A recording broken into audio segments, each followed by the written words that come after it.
আসসালামু আলাইকুম ভিউয়ার্স।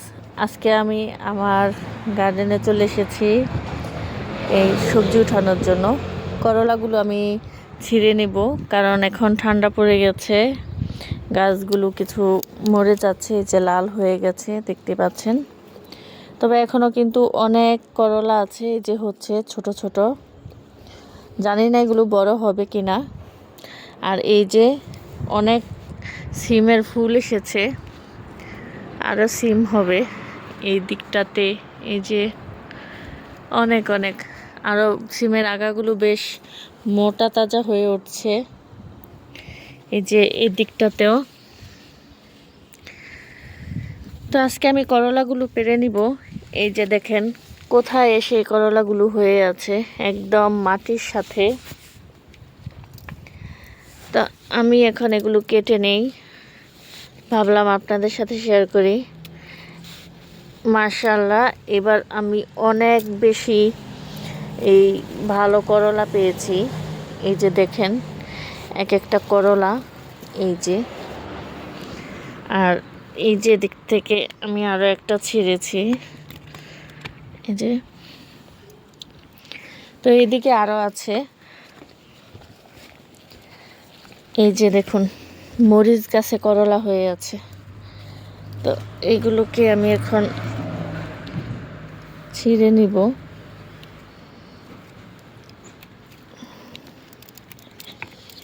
আবার কিছু আছে এই যে এরকম ছোট, তা এগুলোও ছিঁড়ে নিব। সামনে ধরো, আরেকটু কাছে নাও।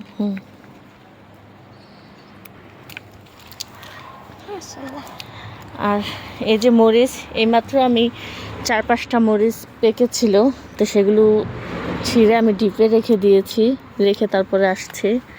আর এই তো একটা শসা হচ্ছে। এই যে করলা, আরও ছোট ছোট করলা হচ্ছে। আর এই যে মিষ্টি কুমড়া। সামনে তুমি ধরবা, আমি কাটবো। ওকে, এদিকে আসো। ওইটা রেখে আসো, ঝুড়িটা রাখো। হ্যাঁ, ধরো।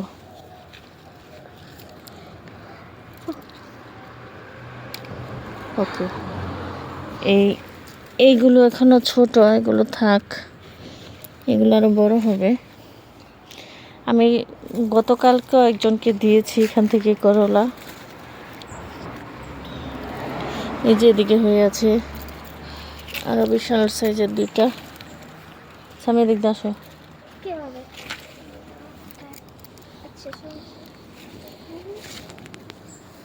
আচ্ছা ঠিক আছে, আমি কেটে।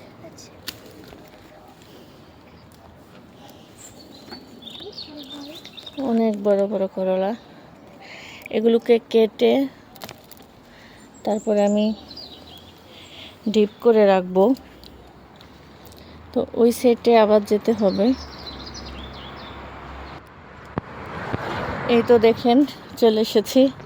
এই সেটে দেখা যাচ্ছে কি পরিমাণ এই যে ঝুলে আছে করলা। এগুলো ছোট, এগুলো আর কয়েকদিন পরে পারবো। এই যেগুলো যদি আরেকটু গরমটা থাকতো তাহলে কিন্তু অনেক বেশি করলা হতো। আর এই যে লাউ গাছ একদম সেই উপরে উঠছে। সামনে এটা ধরো, এই যে এটা।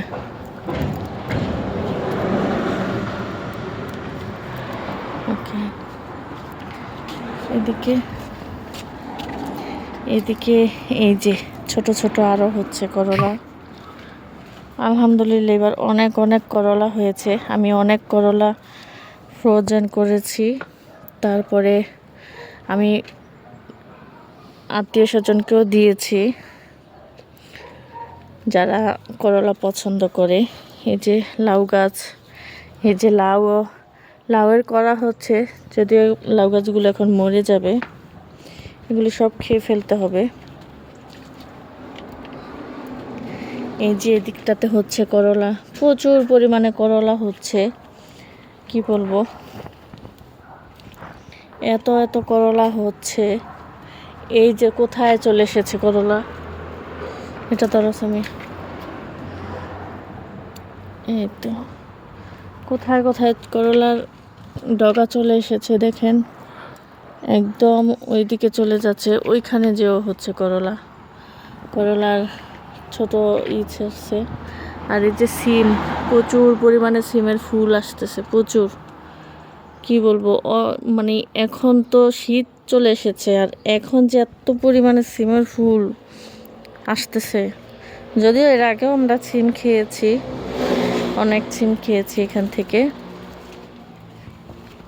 এই যে বরবটি, এখন আবার নতুন করে ফুল আসতেছে। এই যে বরবটি হয়ে একদম মানে হয়ে গেছে, আমি দেখি না এর দিকে যে বরবটি আছে। এই যে এইখানে করলা দেখেন, শীত চলে আসার কারণে এরকম হয়েছে। এই যে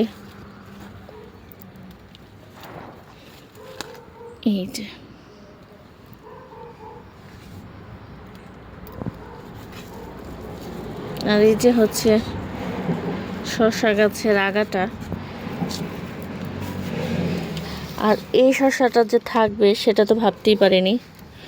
রিজিকের মালিক হচ্ছে আল্লাহ, তো এটা আমাদের রিজিকে ছিল, যার জন্য রয়ে গেছে। আর এইরকম একটা আদামরা গাছে যে শসা হবে সেটাও ভাবিনি। এত ঠান্ডার কারণে কিন্তু এই গাছগুলো একদম লাল হয়ে গেছে। তারপরও যেগুলো সবুজ আছে সেগুলোতেই হচ্ছে। এই তো সবগুলো করলা আমি এখানে উঠিয়ে নিয়েছি, দেখতে পাচ্ছেন। তো এগুলো এখন খুবই ভালোভাবে ধুয়ে কেটে তারপরে আমি এগুলোকে ফ্রোজেন করে রাখবো।